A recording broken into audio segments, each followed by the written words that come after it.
Olha como a igreja está bonita hoje. Graças a Deus. E olha que tem alguns jovens em viagem. Tem outros em cuidados médicos. Imagina quando todos pegam juntos. Como será? E nós temos muito a louvar e agradecer o nome do nosso Deus, porque Ele tem sustentado a sua igreja, sustentado a sua obra, Ele tem concedido restauração aos nossos irmãos e irmãs.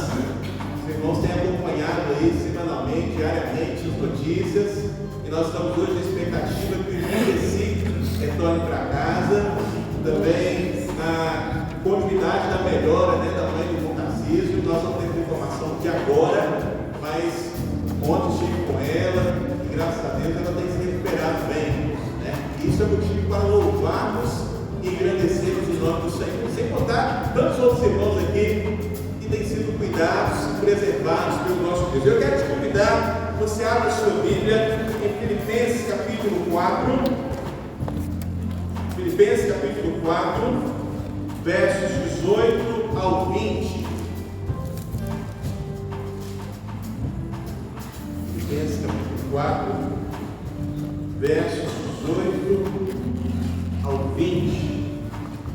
E a palavra do nosso Deus diz: recebi tudo e tenho abundância, estou suprido desde que Epafrodito me passou as mãos o que me veio da vossa parte como aroma suave, como sacrifício aceitável e aprazível a Deus. Vamos ler juntos o verso 19, está projetado? O meu Deus, porém, segundo as suas riquezas, suprirá todas as vossas necessidades em glória por Cristo Jesus. Ora, a nosso Deus e Pai seja a glória pelos séculos dos séculos. Amém. Uma convicção que eu quero relembrar no seu coração nessa manhã é que o Deus a quem nós servimos e amamos é o Deus que supre todas as nossas necessidades. Nem um amém? Só um amém? Eu vou até repetir de novo. Eu não sou disso não, mas diante dessa aqui não tem como eu conseguir adiante. O Deus a quem nós servimos e amamos, Ele continuará suprindo as nossas vidas, as nossas famílias e a sua igreja. Amém! Meu Deus! E é nessa certeza, meus queridos irmãos, que nós podemos continuar caminhando na presença do Senhor. Amém. E nós contamos com o amor, a generosidade, a fidelidade dos irmãos. Agora, nessa batalha que nós temos da plataforma, a irmã Janete já passou as orientações e com certeza faremos cantinas. Já estamos pensando num outro festival. É conforme aquilo que o Senhor colocar no seu coração, é conforme a sua possibilidade. Então, creia nisso, se coloque à disposição de Deus, faça o seu melhor para a honra e glória do Senhor. O mesmo Deus que te deu o ar que você respira até esse segundo, te deu o arroz com o feijão, Ele vai continuar fazendo isso por toda a sua vida, e muito mais do que isso, Ele nos concede a vida eterna. E é por isso que tudo que nós fizermos ainda é pouco diante daquilo que o Senhor tem nos dado. Eu quero te encorajar a fazer parte disso. Este é o momento ao qual nós dedicamos o nosso dízimo, a nossa oferta ao Senhor. Se você vem preparado para este momento, que você possa fazê-lo de todo o coração, com alegria, mas sobretudo precisamos lembrar que a nossa vida precisa ser dedicada ao Senhor como oferta suave, agradável a Ele. Então, possamos fazer isso neste momento. Vamos ficar de pé mais uma vez e orarmos. Coloque a sua vida diante do Senhor. Obrigado, Pai, pela tua provisão. Obrigado pelos teus cuidados sobre a tua igreja, sobre as nossas famílias, sobre a nossa casa. E nós pedimos, ó Deus, que o Senhor continue a nos conduzir em cada desafio que temos pela frente, cada sonho, projeto dessa tua igreja, Deus. Que o Senhor possa sustentar as nossas mãos, os nossos pés, renovar o nosso ânimo, ó Deus, e a nossa confiança de que o Senhor é aquele que está conosco em cada momento das nossas vidas. Que o Senhor possa receber, sobretudo, o nosso coração, a nossa vida colocada diante do Senhor nessa manhã. Oramos em nome de Jesus.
segundo domingo que nós temos o Caio louvando a Deus conosco na bateria, e o Caio tem feito a classe preparatória para batismo às sextas-feiras. Toda sexta-feira nós temos aqui um encontro às 9 horas, e dentro em breve o Caio irá se batizar. Amém? Glória ao nosso Deus. Nós também temos uma classe com a irmã Estela às 9 horas, né? E nós queremos ver mais pessoas batizadas aqui, né, Luana? Vem, em nome de Jesus, outros irmãos, né, que estão nessa classe preparatória.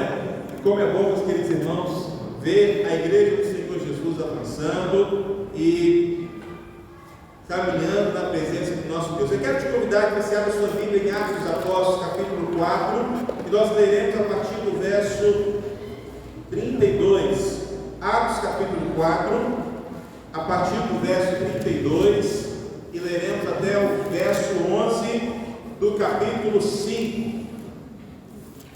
Eu quero conversar com os irmãos sobre um retrato da igreja primitiva. E agora pela manhã, a primeira parte dessa mensagem. À noite nós continuaremos falando desse retrato. E essa igreja, falar de retrato é um pouco difícil, porque nós temos aqui retratistas, né? Nós temos o irmão Reginaldo, que é dessa área, nós temos o pastor Wilson, e é muito bom ir na casa do pastor Wilson, que ele vai contando as pessoas as quais ele fotografou. E aí a irmã Geni trabalhava em parceria com ele, né, em alguns momentos, ele tirava foto, aí tinha um negócio de colocar para revelar, não sei se para pendurar no lugar, e a irmã Geni cuidava dessa parte, né, eu não sei como é que é o nome, Reginaldo, como é que é?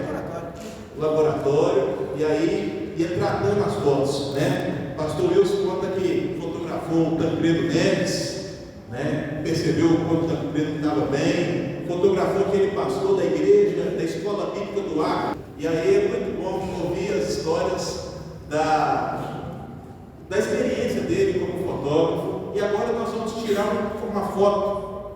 Na verdade, vamos olhar uma foto que Lucas fez da igreja primitiva. E nós vamos então ver um texto que diz assim no verso 32: da multidão dos que creram, era o coração e a alma.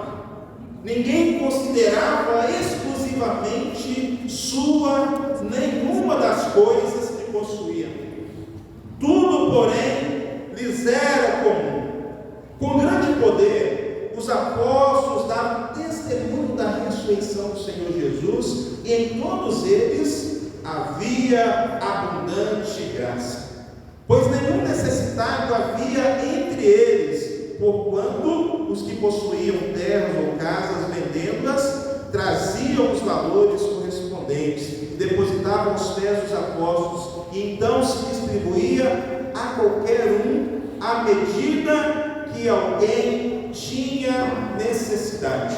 José, a quem os apóstolos deram o sobrenome de Barnabé, que quer dizer filho da exortação, levita, natural de Chipre, como tivesse um campo, vendendo, trouxe o preço e depositou aos pés dos apóstolos. Entretanto, certo homem chamado Ananias, com sua mulher Safira, vendeu uma propriedade, mas em acordo com sua mulher, reteve parte do preço e, levando o restante, depositou aos pés dos apóstolos. Então disse Pedro: Ananias, por que encheu Satanás teu coração para que mentisses ao Espírito Santo, reservando parte do valor do campo? Conservando, porventura, não seria teu? E vendido, não estaria em teu poder? Como, pois, assentaste no coração esse desejo? Não mentistes aos homens, mas a Deus. Ouvindo essas palavras, Ananias caiu e expirou, sobrevindo grande temor a todos os ouvintes. E levantando-se os moços, cobriram-lhe o corpo e, levando-o, o sepultaram. Quase 3 horas depois, entrou a mulher de Ananias, não sabendo o que ocorrera. Então Pedro, dirigindo-se a ela, perguntou-lhe: dize-me, vendestes por tanto aquela terra? Ela respondeu: sim, portanto. Tornou-lhe Pedro: por que entrastes em acordo para tentar o Espírito do Senhor? Eis aí à porta os pés dos que sepultaram teu marido, e eles também te levarão. No mesmo instante caiu ela aos pés de Pedro e expirou. Entrando os moços, acharam-na morta e, levando-a, sepultaram-na junto do marido. E sobreveio grande temor a toda a igreja e a todos quanto ouviam a notícia destes acontecimentos. Feche seus olhos mais uma vez.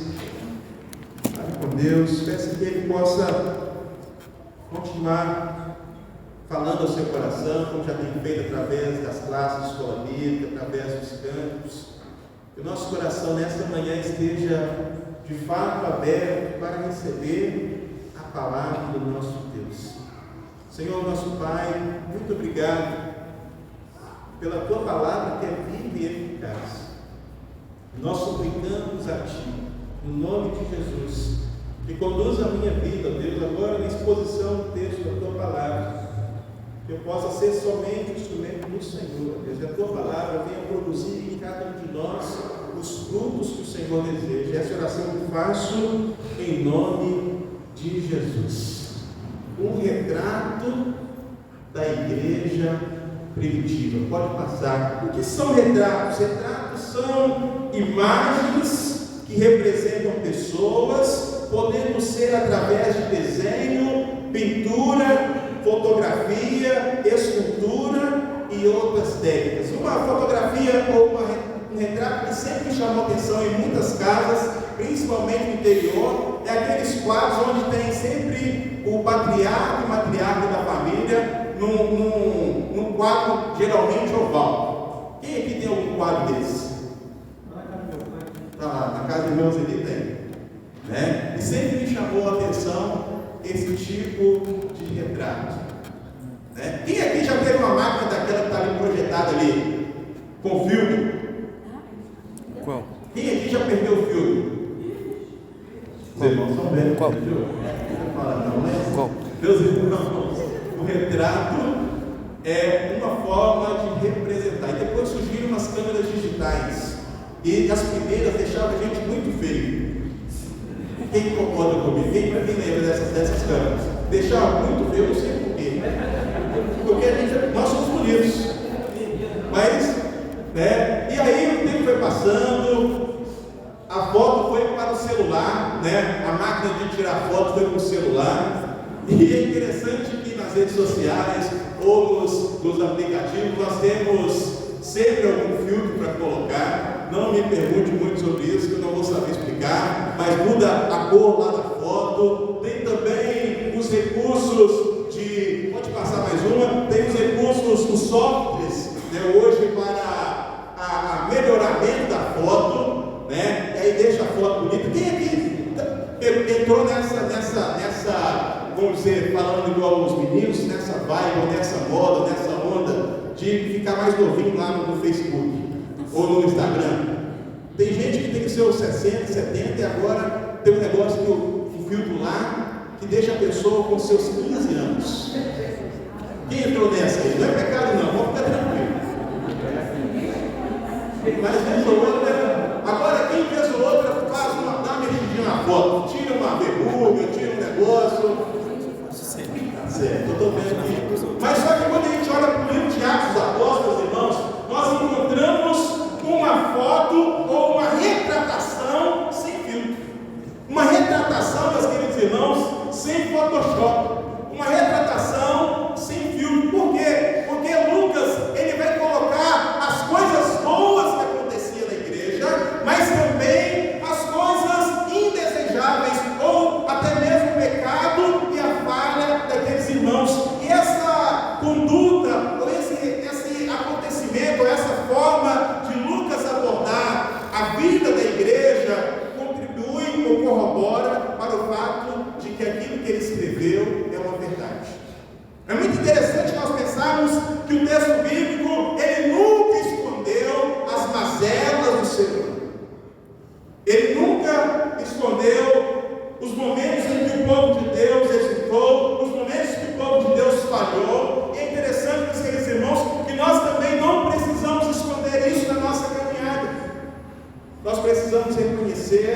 os momentos indesejáveis, os erros, e arrepender, voltar para o Senhor, buscar um recomeço, retratar ou contar algo que deu errado, não significa concordar com aquela situação, mas entender que aquilo precisa ser mudado. Então eu quero mostrar a primeira foto, então, que Lucas apresentou aqui no capítulo 4. E a primeira foto, meus amados irmãos, que nós temos aqui, está no verso 32, é a foto da unidade da igreja. E o texto vai dizer: da multidão dos que creram, era um coração e alma. Havia então unidade. Aqueles irmãos estavam de mãos dadas, aqueles irmãos estavam unidos no mesmo pensamento. Hoje, já na leitura bíblica desse culto, nós lemos Atos capítulo 2, que é uma outra fotografia retratando a unidade da igreja. Eles estavam unidos na doutrina apostólica. Que doutrina é essa, meus queridos irmãos? A doutrina que entende que Cristo Jesus, Ele foi enviado pelo Pai, se fez carne, habitou entre nós, morreu na cruz para perdão dos nossos pecados, ressuscitou e ascendeu aos céus. Essa é a doutrina apostólica. Esse é o conteúdo do Evangelho. A obra realizada por Cristo Jesus. É nisso que nós precisamos estar unidos como povo do Senhor. Eu não vou aqui ler mais o apóstolo Paulo lá em 1 Coríntios capítulo 15, ele vai falar assim: olha, o que eu recebi é o que eu vos entreguei. E ele vai falar que Jesus morreu, que Jesus foi sepultado e Jesus ressuscitou.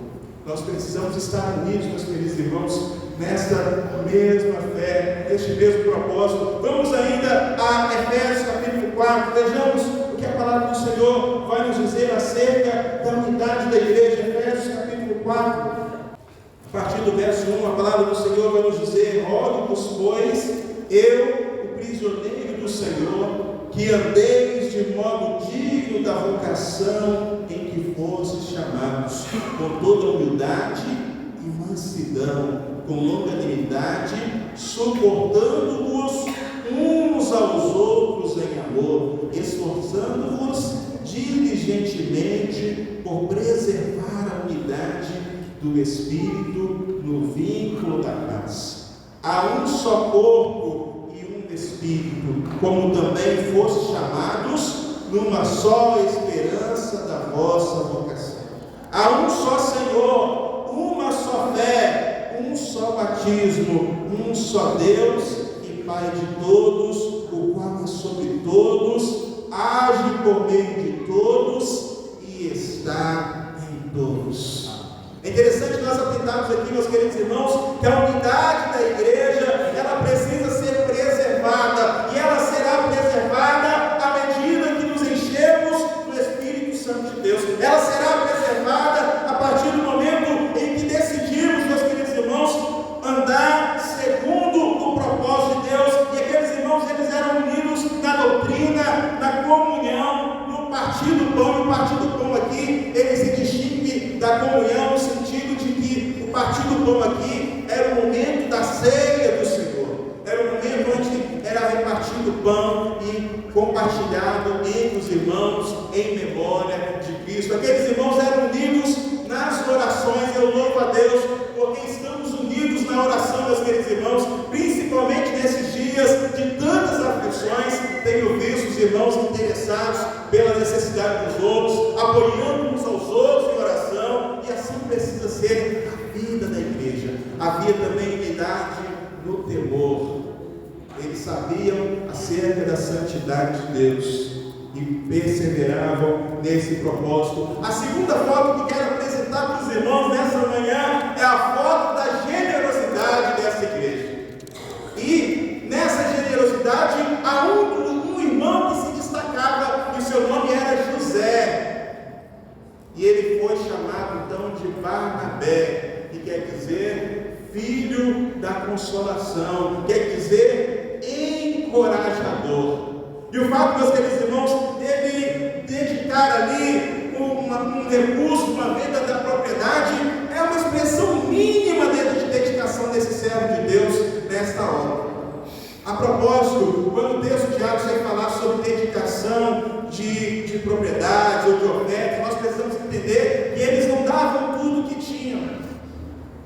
e depois eles entrariam na mendicância. É interessante nós entendemos que essa dedicação era voluntária e conforme alguma necessidade que surgia na igreja. E ali Barnabé se colocou à disposição do Senhor, dedicando o seu recurso, o recurso que ele havia ganhado. Como levita, ele não tinha propriedades, bens na Palestina. Talvez essa propriedade tenha sido de algum outro parente, de algum cônjuge, ou fora da Palestina. O texto não nos dá tanta clareza a esse respeito, mas sabemos aqui acerca desse homem que ele dedicou aquilo que ele tinha ao Senhor. É interessante nós percebermos que o texto também vai nos dizer, lá em Atos capítulo 11, verso 24, que Barnabé era um homem bom, cheio de espírito e de fé, e ele era um homem que passou por várias igrejas, encorajando os irmãos. Ainda sobre Barnabé, eu quero te convidar aí ao capítulo 9 de Atos dos Apóstolos, para que você perceba que Barnabé era um tipo de homem que onde as pessoas, a maioria das pessoas viam impossibilidades, ele via possibilidades. Atos dos Apóstolos capítulo 9, verso 26 em diante, diz assim: tendo chegado a Jerusalém, procurou juntar-se com os discípulos, todos porém o temiam, não acreditando que ele fosse discípulo. De quem que ele está falando aqui? Está falando de Saulo. Saulo teve experiência com Jesus e ele tentou chegar na igreja, tentou integrar entre os irmãos, mas todo mundo falou: que é isso? Esse camarada está infiltrando nosso meio para matar todo mundo. Ninguém queria receber Saulo. Eu observo então o verso 27 para que vocês percebam a atitude de Barnabé nesse momento. Mas Barnabé, tomando-o consigo, levou aos apóstolos e contou-lhes como ele vira o Senhor no caminho, e que este lhe falara, e como em Damasco pregara ousadamente o nome de Jesus. É interessante, meus amados irmãos, que a história de Barnabé começa aqui no capítulo 4 e vai seguir. Tem outros fatos, outros registros da vida de Barnabé, como ele manifestou esta fé, a presença do Espírito Santo na vida dele. E aqui quero dizer, meus queridos irmãos, que essa precisa ser a nossa foto. Chegar com pessoas que estão desacreditadas e falar: não, nós vamos juntos, nós vamos orar juntos, nós vamos caminhar juntos, nós vamos vencer juntos. Nós precisamos disso hoje. Precisamos disso, meus amados irmãos, para rompermos como igreja, para avançarmos, para crescermos a presença do Senhor. A decisão de caminharmos em família. É muito comum nós, hoje, na sociedade, onde tudo é descartável, também começarmos a descartar as pessoas. E é interessante nós entendermos que Deus ama pessoas, Deus ama gente, Deus se interessa por gente, e a sua igreja também precisa se interessar, a sua igreja precisa também se interessar em cuidar das pessoas e se aproximar, assim como Barnabé, cheio do Espírito Santo, o fez. A primeira foto foi a foto da unidade, a segunda foto da generosidade. Mas a terceira foto, meus amados irmãos, talvez os irmãos não gostem tanto. É a foto sem Photoshop. É a foto sem filtro. É a foto sem um jeitinho lá. É a foto que mostra as imperfeições. E aqui no capítulo 5 nós temos o registro, meus queridos irmãos, de um casal que certamente viu o que aconteceu com Barnabé. Barnabé havia ganhado notoriedade, e é possível que Ananias, junto com a sua esposa, desejaram também ser reconhecidos naquela comunidade de fé. Talvez a motivação deles tenha sido essa. Certamente Ananias era um homem batizado, era parte daquela igreja, juntamente com a sua esposa. Mas é interessante, meus queridos irmãos, que eles se deixaram levar pela influência de Satanás. Eles deixaram-se contaminar, porque eles não tinham em nenhum momento a obrigação de vender o que tinham e entregar tudo. O que aconteceu é que eles venderam a propriedade por tal valor, e quando chegaram lá na comunidade entre os irmãos, eles afirmaram que aquela oferta que eles estavam dando era o valor total da propriedade. Bastava eles dizer: olha, nós vendemos por isso, mas estamos dedicando esse valor ao Senhor. A grande questão é essa. E aqui nós encontramos então Ananias e Safira deixando-se levar pela influência de Satanás, o inimigo de nossas almas, queridos irmãos. Ele vai encher o nosso coração, ou tentar encher o nosso coração de egoísmo. Ele vai tentar encher o nosso coração de orgulho. Ele vai tentar encher o nosso coração do desejo de uma autopromoção. Ele vai tentar encher o nosso coração, dominar o nosso coração com falsidade e mentira. E foi isso que aconteceu com Ananias e Safira, de modo que o apóstolo Pedro, no verso 3, ele vai advertir aquele irmão daquela circunstância. Observe o verso número 3, quando o texto sagrado vai nos dizer: então disse Pedro a Ananias: por que encheu Satanás teu coração para que mentisses ao Espírito Santo, reservando parte do valor do campo? E aqui, meus amados irmãos, nós precisamos tomar muito cuidado para fechar as brechas. Fechar as brechas, meus amados irmãos. Esse texto não está falando de possessão demoníaca, não. Está falando de influência de Satanás na vida do crente. Quando vamos em Pedro, capítulo 5, o apóstolo Pedro vai falar que o inimigo de nossas almas, ele anda em derredor como um leão, procurando aquilo que possa tragar. E às vezes, em pequenas coisas, nós abrimos brechas para a atuação de Satanás. E nós precisamos estar atentos, precisamos estar vigilantes, meus amados irmãos, para não nos entregarmos às obras carnais. E aqui nesse caso, Ananias e Safira se entregaram à mentira e hipocrisia. Olha só como era bonito o nome de Ananias e Safira. Ananias significa cheio de graça. Mas aqui, meus amados irmãos, ele foi confrontado com a santidade de Deus. Ele foi consumido pela santidade de Deus. Safira é outro nome que tem um significado também bonito. Significa belo, mas o pecado enfeia a nossa alma. O pecado é repugnante, meus queridos irmãos. O pecado tem consequência de morte. E é isso que aconteceu àqueles irmãos. E diante dessa terceira foto indigesta, diante dessa terceira foto que sim é desagradável, meus amados irmãos, nós somos confrontados com as nossas imperfeições. Somos confrontados, meus queridos irmãos, com as nossas fraquezas. Não bastasse aqui, neste texto, as oposições externas, porque o capítulo 4 vai falar do primeiro momento de detenção dos apóstolos, de Pedro e João, a oposição externa, os saduceus tentando intimidar os servos do Senhor. Agora, dentro da comunidade de fé, havia também oposição interna, de pessoas que estavam deixando levar pela atuação de Satanás. E por isso nós precisamos estar vigilantes, meus queridos irmãos, para que não caiamos em tentação. Tiago vai nos dizer: sujeitai-vos a Deus e resisti-vos ao diabo, e ele fugirá de vós.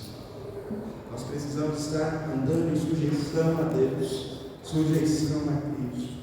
Mas diante dessa primeira parte, meus queridos irmãos, eu quero aqui pensar com os irmãos, concluindo já, que nós somos o retrato de uma igreja em obras. Aqui agora pela manhã, neste áudio, mostrei apenas 3 fotos. 2 boas, 2 que precisam ser o nosso alvo, e uma que mostra imperfeições. Nós não estamos prontos. Poderia aqui usar a figura, a imagem do casamento. E Efésios capítulo 5 vai dizer que Jesus ele está santificando a igreja e preparando para o dia do casamento.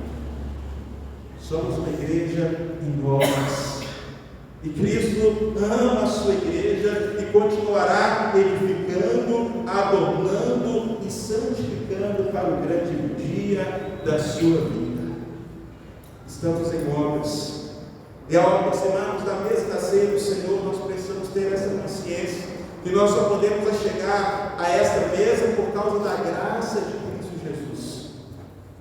Nós só podemos chegar a esta mesa da comunhão porque um dia Cristo Jesus derramou seu sangue na cruz do Calvário para perdão dos nossos pecados. E se nós confessarmos os nossos pecados, Ele é fiel e justo para perdoar os nossos pecados e purificar-nos de toda imundícia. Em Cristo Jesus há restauração. Eu quero te convidar neste momento que você feche seus olhos, que você neste tempo fale com Deus, coloque a sua vida diante do Senhor. Nós vamos, neste momento, nos preparar para este tempo memorial. Este é o tempo de confissão, este é o tempo a qual precisamos dedicar ao Senhor, em primeiro agradecendo pela obra dele realizada na cruz. Obra essa que elimina dos nossos corações todo sentimento de culpa, que muda o nosso futuro, nos dando a esperança eterna. Precisamos chegar nessa mesa com gratidão e com a esperança renovada no Senhor. Mas é um momento também para pedirmos que o Espírito Santo sonhe os nossos corações, para que não participemos deste momento, meus queridos irmãos, de qualquer maneira, de forma irreverente, porque estamos diante da mesa que representa a ira de Deus. Jesus morreu porque o cálice da ira de Deus foi derramado sobre ele, para perdão dos nossos pecados. Ele se fez maldição por nós. E porque ele morreu, nós não morreremos se cremos nele e entregarmos a nossa vida a ele, como único Senhor e Salvador. Fale com Deus neste momento. Senhor, nós te demos graças nessa manhã e bendizemos o teu santo nome. Nós te demos graças porque o Senhor tem nos dado o privilégio de fazer parte da tua igreja, parte do teu povo. E a nossa oração nessa manhã é que o Senhor gere unidade no nosso meio a cada dia, possamos trabalhar para que essa unidade seja mantida, e que estejamos todos unidos na tua presença, adorando e engrandecendo o nome do Senhor. Querido, que nosso coração seja sempre voluntário na tua causa, e que toda a influência do inimigo de nossas almas não venha prevalecer na nossa mente. Sobretudo, que a tua palavra habite ricamente em cada coração, para que possamos continuar vivendo a experiência, Deus, do teu cuidado, das tuas bênçãos, da tua proteção, da tua condução. E agora, quando participaremos da ceia do Senhor, que o Senhor possa nos preparar para este momento, que o Senhor possa tirar do nosso coração todo e qualquer sentimento de culpa, todo sentimento de